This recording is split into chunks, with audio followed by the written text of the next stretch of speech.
The past is over, forget it, the future holds the hope, reach for it. इसका मतलब ये है कि जो हमारा पास्ट है उससे भूल जाओ, वो हमारे कोई काम का नहीं है। जो हमारा फ्यूचर है वो उम्मीदें लेके आ रहा है हमारे लिए, उसके लिए रीच करो, उसके लिए प्रयास करो। इसी के साथ मैं आप सभी का स्वागत करता हूं आपके अपने YouTube चैनल ज्योग्राफी वाला में। जैसे कि हमने पहले पिछले वीडियो में बात की थी राजस्थान के भौतिक प्रदेशों के बारे में, उसके वर्गीकरण के बारे में, उसके निर्माण के बारे में कि कैसे हुआ, किस तरीके से हुआ। तो आज हम बात करेंगे उसी टॉपिक को आगे लेके चलते हुए राजस्थान के भौतिक प्रदेश के बारे में। अब मुझे आपसे कुछ पहले बातें करनी है, कुछ मुझे आपसे डिस्कस करना है, पहले वो कर लेते हैं, फिर अपन अपने टॉपिक पे चल लेंगे। ठीक है। अब कोई दोस्त मुझसे नया जुड़ा है, मेरे चैनल से नया जुड़ा है, तो वो जो पिछला वीडियो है उसका लिंक डिस्क्रिप्शन में देख लेना और वहां से आप वो वीडियो जरूर देखना। ठीक है। अब दूसरी बात, काफी लोगों का मुझे ये मैसेज आया था, मुझे ये सुझाव आया है कि ये क्लास है जो लंबी चल रही है, ये क्लास छोटी चल रही है और मैं थोड़ा तेज जा रहा हूं, मेरे को इन्फॉर्मेशन में बड़ी तेज दे रहा हूं, तो उनको तकलीफ हो रही थी, उनको प्रॉब्लम हो रही थी नोट्स बनाने में। तो मैं आपको यही सुझाव दूंगा कि क्लास की लेंथ यही रहेगी, अपन थोड़ा सा आगे कर सकते हैं 20-25 मिनट। आप बस ये कर सकते हो, आपके पास ये ऑप्शन है कि आप रुको। आप यदि मेरी 20 मिनट की क्लास ले रहे हो ना, तो आपको कम से कम 1 घंटा खुद को देना पड़ेगा इस क्लास के लिए। अब 1 घंटा देना, अब रुकना, रुक के आप नोट्स बनाओ, आप वापस रिवाइंड करो, आपके पास ये ऑप्शन है। आपको ऑनलाइन क्लास बस 20 मिनट की ही दे सकता हूं मैं, या ज्यादा 25 मिनट की। उसके आगे बोरिंग सा लगता है, टॉपिक बोरिंग सा होने लगता है। ठीक है, चलो फिर। और एक चीज और मैं तो ऐड कर सकता हूँ, एक चीज ये ऐड कर सकता हूँ, जब मुझे लगे कि इंपॉर्टेंट पॉइंट है, या फिर मैं आगे नीचे डिस्क्रिप्शन में ये दे सकता हूँ कि यहाँ आपको रुक के और आपको नोट्स बनाने। ठीक, चलो इसी के साथ स्टार्ट करते हैं आज का हमारा टॉपिक, जो है थार का मरुस्थल, पहला भौतिक प्रदेश, थार का मरुस्थल।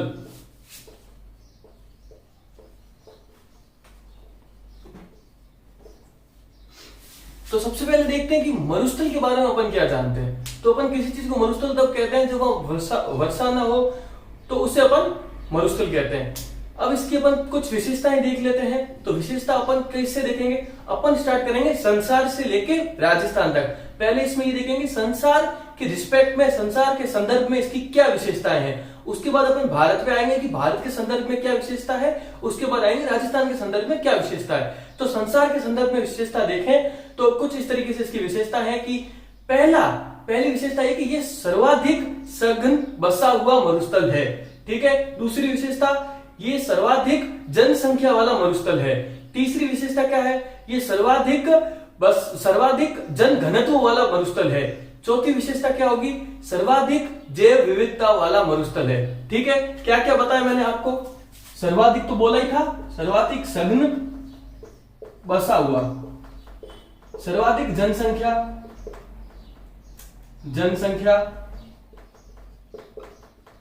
ठीक है। फिर क्या बताया था, जन घनत्व। ठीक है। फिर क्या बताया, जैव विविधता। ठीक है। सघन बसा हुआ का मतलब यह है कि सारे जो मरुस्थल है संसार में, उसमें सबसे ज्यादा जो इंसान, जो मनुष्य, जो जीव जंतु जो भी रहते हैं वो इस मरुस्थल में रहते हैं। ठीक है। किसमें रहते हैं, थार मरुस्थल में। सबसे ज्यादा मनुष्य की जनसंख्या वो भी इसी मरुस्थल में है। जनसंख्या मतलब पॉपुलेशन हो गया, जन घनत्व का मतलब हो गया पॉपुलेशन डेंसिटी। क्या हो गया, पॉपुलेशन डेंसिटी, वो भी इसी मरुस्थल में पाई जाती है। ठीक है। और जो जैव विविधता है, जिसे कहते हैं बायोडाइवर्सिटी, वो भी सबसे ज्यादा इसी मरुस्थल में पाई जाती है। ठीक है। ये हो गया अपने वर्ल्ड के रिस्पेक्ट में इसका विवरण, इसकी विशेषताएं। अब अपन देखेंगे भारत के संदर्भ में इसकी विशेषता। भारत के संदर्भ में ये है कि एक तो ये भारत के पश्चिम में है। ठीक है। ये भारत के भी पश्चिम में है, ये राजस्थान के भी पश्चिम में है। ठीक है। अब दूसरी चीज ये है कि ये जो मरुस्थल है, ये सबसे बड़ा मरुस्थल है भारत का। अच्छा, सबसे बड़ा मरुस्थल है। तो भारत में कितने मरुस्थल है या कितने प्रकार के मरुस्थल है, तो कितने मरुस्थल है उसका उत्तर है 3, और कितने प्रकार के हैं उसका उत्तर है 2। कौन कौन से प्रकार है, पहला है शीत मरुस्थल, दूसरा है उष्ण मरुस्थल, क्या उष्ण या फिर गर्म मरुस्थल, ठीक है। भारत में मरुस्थल, भारत में मरु कितने हैं, 2 प्रकार के, शीत मरु, उष्ण मरु, ठीक है, कोई दिक्कत नहीं। शीत का मतलब ठंडा, ठंडा कहां है, लेह लद्दाख या कश्मीर की साइड है, अब उसको लेह लद्दाख है, तो कहां है, लेह लद्दाख में मरुस्थल है जो सबसे ठंडा मरुस्थल है। और भारत में सबसे कम यदि वर्षा कहीं होती है तो वो लेह लद्दाख में ही होती है। पॉइंट इंपॉर्टेंट है, यहां रुक के ये सब के सब नोट कर लेना, मैं वापस बोल रहा हूं, नोट कर लेना, ठीक है। उष्ण मरुस्थल कहां है, एक तो अपना थार का मरुस्थल जो उष्ण मरुस्थल है, थार का मरु जो अपना राजस्थान में है, राजस्थान में, गुजरात में, कुछ इसके उससे कुछ इसका विस्तार पंजाब में और कुछ हरियाणा में, ठीक है। और ये जो है ये है तेलंगाना में, तेलंगाना, ठीक है। शीत मरुस्थल कहां है, लेह लद्दाख,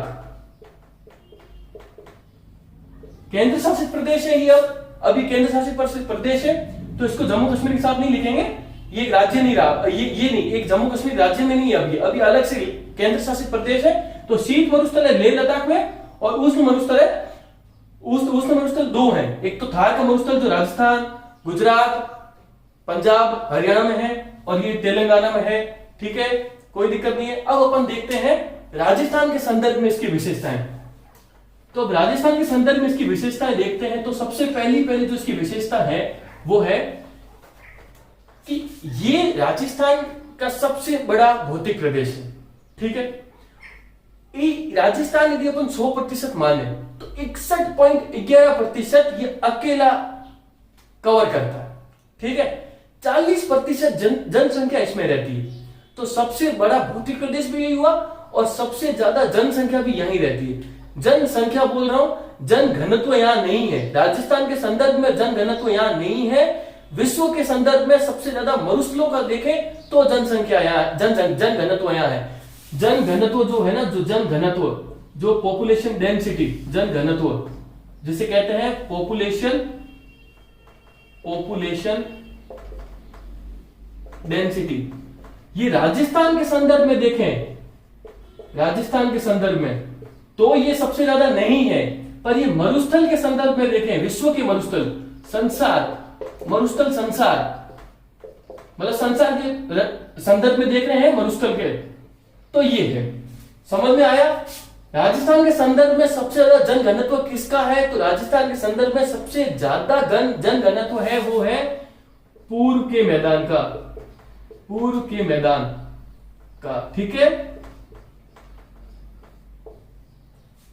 जन घनत्व वहां है सबसे ज्यादा, पर जनसंख्या सबसे ज्यादा कहां है, जनसंख्या सबसे ज्यादा थार मरुस्थल में है। जन घनत्व अलग होता है, जनसंख्या अलग होती है।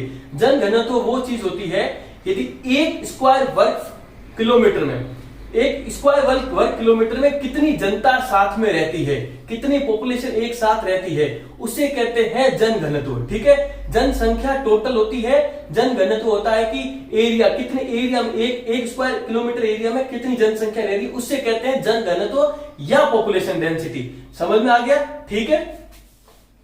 तो जन घनत्व सबसे ज्यादा कहां है राजस्थान में, वो है पूर्व के मैदान में, और जनसंख्या सबसे ज्यादा कहां है, तो उसका आंसर होगा आपका थार मरुस्थल, ठीक है। ये हो गई कुछ इसकी विशेषताएं। और अब इंपॉर्टेंट विशेषता, ये इसका निर्माण कब हुआ, तो इसका निर्माण लगभग 5 से 6 करोड़ वर्ष पहले हुआ। कब हुआ, 5 से 6 करोड़ वर्ष पहले, लगभग 50 to 60 मिलियन ईयर्स अगो, ठीक है। अब कौन से काल में हुआ, इसका युग में हुआ पैलियोसीन। कब हुआ, पैलियोसीन। वो पैलियोसीन किसमें था, टर्सरी युग में। टर्सरी युग में पैलियोसीन नाम का युग था, उसमें हुआ, पैलियोसीन नाम का काल था, उसमें हुआ, ठीक है। कब हुआ, पैलियोसीन में। याद रखना, इसका निर्माण हुआ है पैलियोसीन में, वापस लिख देता हूं, पैलियोसीन में, ठीक है। ये पैलियोसीन किसमें था, ये पैलियोसीन था टर्सरी में। किसमें था, टर्सरी, ठीक है। इसका हिंदी कोई जरूरत नहीं है, पैलियोसीन ये आप रख सकते हो, ये रखना है, इसका कुछ भी नहीं है। पैलियोसीन में इसका निर्माण हुआ है। ये अवशेष किसका है, थार का मरुस्थल अवशेष किसका है, तो थार का मरुस्थल अवशेष है तैथिस सागर का। किसका अवशेष है? तैतीस सागर का। अवशेष किसका? अवशेष है ये तैतीस सागर। ठीक है, किसका अवशेष है? तैतीस सागर। इसकी ऊंचाई क्या है? मरुस्थल है, कुछ पहाड़ियां होगी छोटी मोटी पहाड़ियां, रेत के टीले हैं, छोटी पथरीली पहाड़ियां हैं तो है, रेत के टीले हैं, बाकी मैदान है। तो इसकी ऊंचाई जो औसतन ऊंचाई है वो कितनी है? औसतन इसकी ऊंचाई है वो है 200 से 300 मीटर। जो अपन ने पिछले वीडियो में बात की थी, मैदान कहते हैं जिसे, इस भूभाग को मैदान कहते हैं। ठीक है, अभी तक कोई दिक्कत नहीं आ रही? तो अपन ने इसका विस्तार, इसके अभी तक अपन ने किसके बारे में बात की? इसकी विशेषताओं के बारे में बात की, संसार के संदर्भ में की, फिर भारत पे आए और फिर राजस्थान में आए। हो गई सारी बात। अब अपन बात करेंगे इसका विस्तार। तो जो मरुस्थल का विस्तार है, जो थार मरुस्थल का विस्तार है, वो दो देशों में। कौन कौन से दो देश? एक भारत और एक अपना बेहद ही प्यारा प्रिय मित्र, एक स्लैंग है कि बहुत ही प्यारा प्रिय मित्र पाकिस्तान। विस्तार कहां कहां? भारत, पाकिस्तान, पाक। ठीक है, यदि अपन इसको थार के मरुस्थल को 100% माने, ठीक है, माने क्या है? 100% माने तो भारत में इसका विस्तार है 85% और पाकिस्तान में है 15%। इसको बेचारे को 1947 में भी कम नहीं मिला, अभी भी इसको कम ही मिल रहा है। ये कम के हकदार, ये कम के है। ठीक है ना, अभी 85% है। ठीक है, अब अपन इसकी बात करेंगे कि 85% में भारत में कौन कौन से राज्यों में इसका विस्तार और कितना कितना विस्तार है। ठीक है, कौन कौन से राज्यों में है, कितना कितना विस्तार है। पाकिस्तान में इसे थार नहीं कहते, इसे कहते हैं चेलिस्तान। चेलिस्तान क्या कहते हैं इसे? इसे कहते हैं चेलिस्तान। ठीक है, चेलिस्तान। अब अपन इसमें स्टार्ट करते हैं। इसमें अपन बड़े से लेके छोटे तक करेंगे, बड़े से लेके छोटे तक अवरोही क्रम में।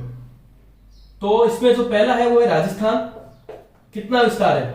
58%। आपको दिख रहा है 58%। दूसरा है गुजरात। गुजरात में कितना है? 13%। ठीक है, फिर है पंजाब में कितना है? 8%। फिर है हरियाणा छोरा, कितना है? 6%। ठीक है, कितना कितना विस्तार हो गया भाई। सबसे पहले अपन ने क्या बात की थी कि इसका विस्तार दो देशों में है। कौन कौन से? भारत में है, पाकिस्तान में है, कोई दिक्कत नहीं है। 100% माना था, 85% भारत में है और पाक में है 15%। पाक में इसका नाम क्या है? इसका नाम है चेलिस्तान।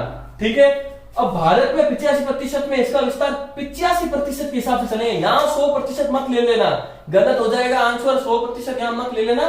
भारत में जब है ही 85% तो लेना भी 85% है। ठीक है, समझ में आ गया?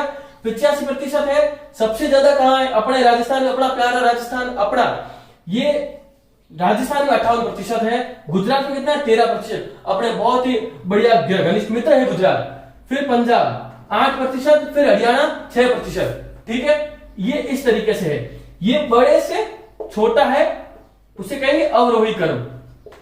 ठीक है, कोई दिक्कत नहीं, यहां तक विस्तार बता दिया। चलो ठीक। अब जो 58% भारत के संदर्भ में राजस्थान में है भाई, भारत का जो 85% था, जो मैंने आपको बताया कि भारत का 85%, भारत में 85% था, ठीक, उसका 58% राजस्थान में है। ठीक है, कहां पे है? अपने राजस्थान में, प्यारो राजस्थान, मारो प्यारो राजस्थान में 58% है। ठीक है, अब ये जो 58% है ना, ये अपन राजस्थान के लिए अपन 100% भूभाग देखेंगे 100%, तो उसका ये 61.11% है। ध्यान रखना, ये चीज बहुत ध्यान रखने वाली है। ये 58% भारत के संदर्भ में है। किसके संदर्भ में है? ये भारत के संदर्भ में है। ये जो 61.11% है भूभाग, ये राजस्थान के भूभाग के संदर्भ में है। ये राजस्थान के यदि अपन 100% भूभाग माने तो उसमें से सबसे ज्यादा, सबसे बड़ा, सबसे ज्यादा और जो एरिया कवर करता है वो है थार का मरुस्थल जो एरिया 61.4%, 61.11%, और यहाँ जनसंख्या कितनी रहती है? 40%। सर्वाधिक जनसंख्या भी यहाँ रहती है, सर्वाधिक जन घनत्व नहीं रहता। जन घनत्व यहाँ नहीं रहता, कहां रहता? पूर्व का मैदान में रहता। ठीक है, आगे बात समझ में। अब अपन आगे चलते हैं, अपन ये देखेंगे कि मरुस्थल क्या होता है, मरुस्थल की डेफिनेशन क्या है, मरुस्थलीकरण क्या होता है, और मरुस्थलीकरण अभी तक हुआ किस किस तरीके से है। चलो अपन देखते हैं मरुस्थल क्या होता है। तो अभी तक आपको एक बात तो समझ में आ गई होगी कि जो मरुस्थल है उसका कुछ इस तरीके से अपन ने डेफिनेशन है कि जब बारिश कम हो। अब आप मेरे को बात बताओ, बारिश कम हुई, बारिश कम होगी, फसल कम होगी, फसल कम होगी, उपजाऊ क्षमता उस जमीन की कम होगी। तो उसकी डेफिनेशन यदि अपन एक लीगल वे से बोले तो ये होगी कि वो भौतिक प्रदेश या वो भूभाग, जमीन का वो भूभाग जहां वर्षा कम होती है या जिसकी उर्वरक क्षमता, उर्वरक क्या होता है? उर्वरक क्या होता है? उर्वरक ये होता है उपजाऊ की क्षमता। क्या होती है? जमीन की उपजाऊ की क्षमता। यदि कोई भूभाग की जमीन की उपजाऊ की क्षमता, उपजाऊ की क्षमता क्या है? उपजाऊ की क्षमता। ठीक है, ठीक है। उपजाऊ की क्षमता यदि कम है, वर्षा के कारण उसकी उपजाऊ की क्षमता कम है, फसल कम होती है, तो वो मरुस्थल है। क्या है? वो मरुस्थल है। ठीक है। अब मरुस्थलीकरण क्या होता है? किसी भूभाग की यदि उर्वरक क्षमता दिन ब दिन कम हो रही है तो उसे कहते हैं मरुस्थलीकरण। क्या कहते हैं उसे कहते हैं मरुस्थलीकरण। स्थलीकरण। ठीक है, इंग्लिश में बोले तो डेजर्टिफिकेशन। क्या है ये? डेजर्टिफिकेशन। चलो, क्या इसकी मीनिंग क्या है? कि किसी भूभाग या किसी जमीन की उर्वरक क्षमता दिन ब दिन कम हो रही है तो उससे कहते हैं डेजर्टिफिकेशन या फिर मरुस्थलीकरण। ठीक है। अब एक और टर्म आता है, मरुस्थल मार्च क्या होता है? मरुस्थल मार्च क्या होता है? महीनों वाला मार्च नहीं है, मार्च मतलब कदम ताल वाला मार्च है। आप महीने वाला मार्च मत समझ लेना, महीने भी इसमें आएंगे, अभी रुको आप। मरुस्थल मार्च क्या होता है? तो जो मरुस्थलीकरण होता है ना, वह ही मरुस्थल मार्च होता है। जो मरुस्थलीकरण होता है वह ही मरुस्थल मार्च होता है। ठीक है। मरुस्थलीकरण, स्थलीकरण ही मरुस्थल मार्च है, मरु मार्च है। ठीक है। क्या होता है ये मरुस्थलीकरण? मैंने बता दिया क्या होता है। किसी जमीन की दिन ब दिन या किसी भूमि की दिन ब दिन उर्वरक क्षमता कम हो रही है तो उससे मरुस्थलीकरण कहते हैं। मरुस्थल मार्च वही हो गया। ये भारत में या राजस्थान में अधिकतम कौन से महीनों में होगा? देखती बात, गर्मियों के महीने। अधिकतम कहां होगा? अधिकतम सबसे ज्यादा मई व जून। कहां होगा? मई व जून। ठीक है। अब कौन सी जगह हो रहा है? मई जून में हो रहा है। कौन सी जगह हो रहा है? अब वो हो रहा है जैसलमेर में। कहां हो रहा है? जैसलमेर में। जैसलमेर में कौन सी जगह? नाचना गांव। कहां हो रहा है? नाचना गांव। लिख लो, इंपॉर्टेंट है। मरुस्थल मार्च सबसे ज्यादा कहां हो रहा है? मरुस्थलीकरण सबसे ज्यादा कहां हो रहा है? नाचना गांव कहां है? जैसलमेर में है। कहां है? जैसलमेर में। ठीक है, जैसलमेर में। और कितना हो रहा है? 0.05 किलोमीटर प्रति वर्ष पर ईयर।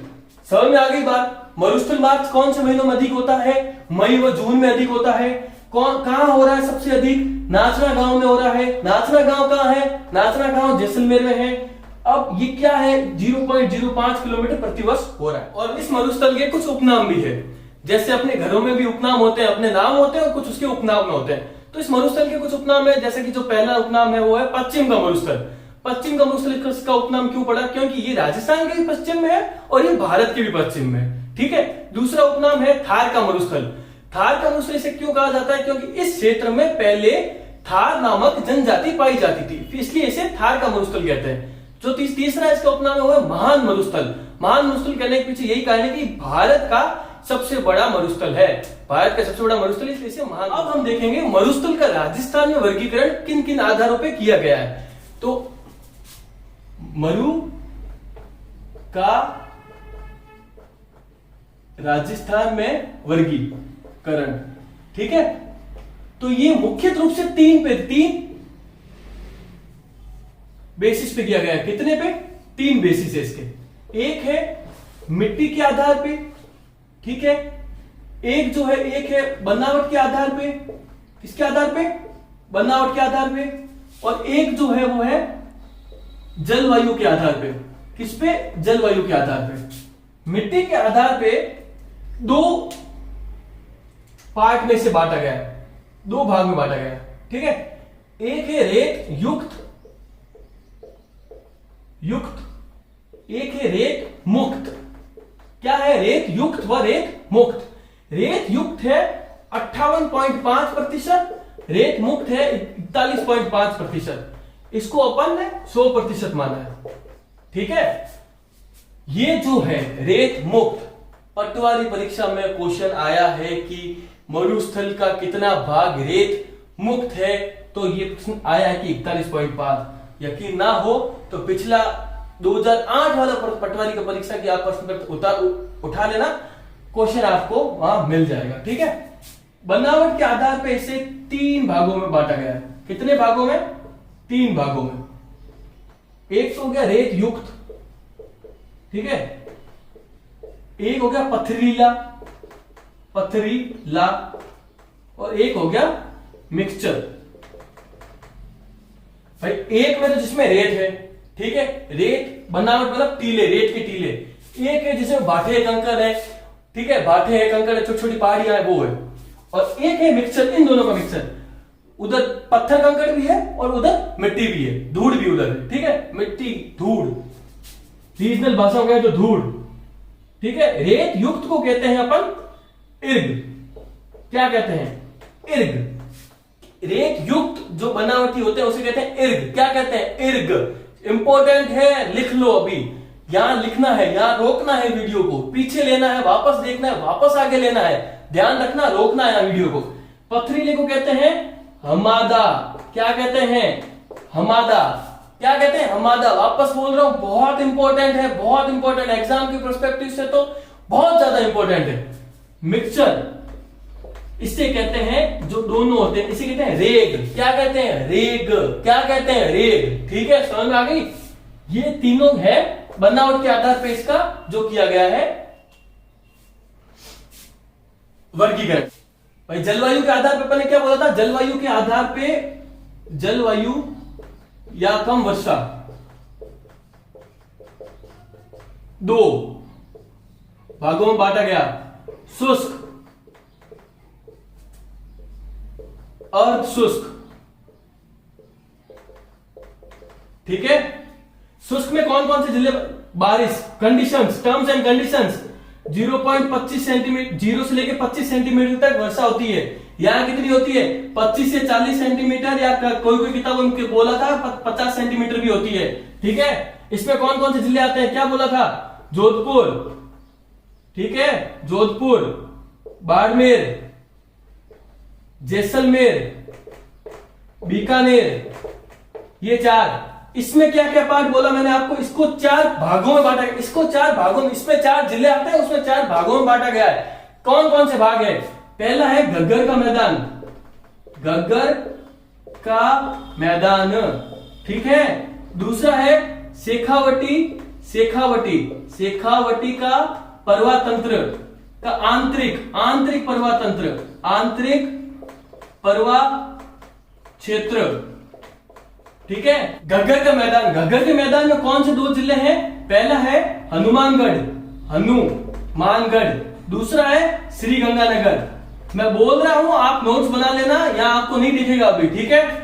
फिर शेखावटी में कौन कौन से जिले आते हैं? चूरू, सीकर और झुंझुनू, ठीक है। ये हो गए 2 भाग। जो बाकी के 2 भाग रह गए वो कौन से हैं? एक है नागौर का पठार। अब आप लिख लेना, लिख लो, नागौर का पठार कहां पे है? नागौर में, ठीक है। तीसरा भाग कौन सा है? नागौर का पठार, नागौर का ऊपरला भाग जो है नागौर में, ठीक है। चौथा भाग है लूनी बेसिन। कौन सा? लूनी बेसिन। कौन से 2 जिले आते हैं? जालोर व पाली। कौन से 2 जिले हैं? जालोर व पाली, ठीक है। अब ये जो चीज है ये एक बार आप वापस रिवाइंड करके सुनना, समझना, ठीक है। अब कल इसको अपन वापस एक बार वापस देखेंगे, वापस का रिवीजन करवाएंगे, इसको अपन मैप में लोकेट करके भी कल अपन बताएंगे, ठीक है। कल इसको अपन मैप में लोकेट करके बताएंगे। इसी के साथ आज एक मैंने कुछ नया सोचा है, नया कुछ इस तरीके से सोचा है कि जो मैंने आपको कल पढ़ाया था या जो मैंने पिछली क्लास में आपको पढ़ाया था उसमें से मैं आपको 2 क्वेश्चन आपको यहां मैं करवाऊंगा जो पिछले एग्जाम्स में आए हैं, जिसकी मैंने रिसर्च की है, जो पिछले एग्जाम्स में आए हैं कि किस ऊंचाई पे निम्न भौतिक प्रदेश को हम पहाड़ियां बोलेंगे। क्या है ये क्वेश्चन कि किस ऊंचाई पे हम निम्न भौतिक प्रदेश को पहाड़ियां बोलेंगे। इसके ऑप्शन क्या क्या है। इसका जो पहला ऑप्शन है वो है 301 से लेके 600 मीटर। दूसरा ऑप्शन क्या है 1801 से लेके 2700 मीटर। तीसरा ऑप्शन क्या है 1801 हो गया, अब हो गया तीसरा ऑप्शन है 601 से लेके 1800 मीटर। और जो डी ऑप्शन है वो है उपयुक्त में से कोई नहीं। इन चारों ऑप्शन में से आपको एक आंसर आपको पता होगा। बहुत सिंपल, बहुत सरल क्वेश्चन है, कोई दिक्कत आएगी नहीं, मेरे हिसाब से आपको कोई दिक्कत नहीं आएगी। और जो दूसरा प्रश्न है वो कुछ इस तरीके से है कि पूर्व का मैदान किसका अवशेष है। पूर्व का मैदान किसका अवशेष है, ठीक है। तो पूर्व का मैदान किसका अवशेष है, 4 ऑप्शन कुछ इस तरीके से है। पहला ऑप्शन अंगारा लैंड, दूसरा ऑप्शन 33 सागर, तीसरा ऑप्शन गोंडवाना लैंड और जो चौथा ऑप्शन है वो है कि अ व ब, ए और बी दोनों का अवशेष है। ये आपको मैंने पढ़ाया था पिछली क्लास की अंतिम भाग में, यही सब टॉपिक था। अब आपको ये क्वेश्चंस बताने हैं, मेरे को कमेंट में आंसर बता देना मुझे यदि, और ये भी बता देना कि इसका एक्सप्लेनेशन विथ एक्सप्लेनेशन चाहिए इसका, तो वो भी बता दूंगा। बहुत इंपॉर्टेंट क्वेश्चन है, इसी से रिलेटेड सारे क्वेश्चन आते हैं, इसी तरीके से आते हैं आपके कंपटीशन एग्जाम में। जैसे मैंने आपको पूर्व का मैदान पूछ लिया है तो आपको अरावली भी पूछ सकता है, वो आपको थार का महोत्सव भी पूछ सकता है, वो आपको दक्षिण का पठार भी पूछ सकता है। मैंने पहाड़ियों की ऊंचाई पूछी है, वो आपको पठार मैदान सबकी ऊंचाई पूछ सकता है। आप इस तरीके से पढ़ते रहिए, फैक्ट्स हैं, सारे फैक्ट्स हैं, जो भी मैं पढ़ा रहा हूं सारे फैक्ट्स हैं, सारे फैक्ट्स एंड फिगर्स हैं, सब कुछ इंपॉर्टेंट है और इंपॉर्टेंट ही मैं आपको पढ़ा रहा हूं। कोई भी ऐसी चीज फैलाने के लिए या फिर कोई आपको चीज बढ़ाने के लिए, क्योंकि इतना टाइम है ही नहीं, 25 मिनट या 30 मिनट का वीडियो है, तो आप बिल्कुल पढ़िए, आगे बढ़िए, कुछ नया सीखना है। इसी के साथ मैं इसी में उम्मीद के साथ अपनी बात की, अपनी क्लास की समाप्ति करता हूं कि कल आप फिर से पधारेंगे, इसी क्लास में पधारेंगे या ही इसी YouTube चैनल पे पधारेंगे, कुछ नया सीखने के लिए, कुछ नया सीखने वापस पधारेंगे यहाँ पे। और मुझे पूरी उम्मीद है आप अपने जीवन में ऊंचाइयां प्राप्त करते रहिए, मस्त रहिए, मौज करिए। जय हिंद, जय भारत।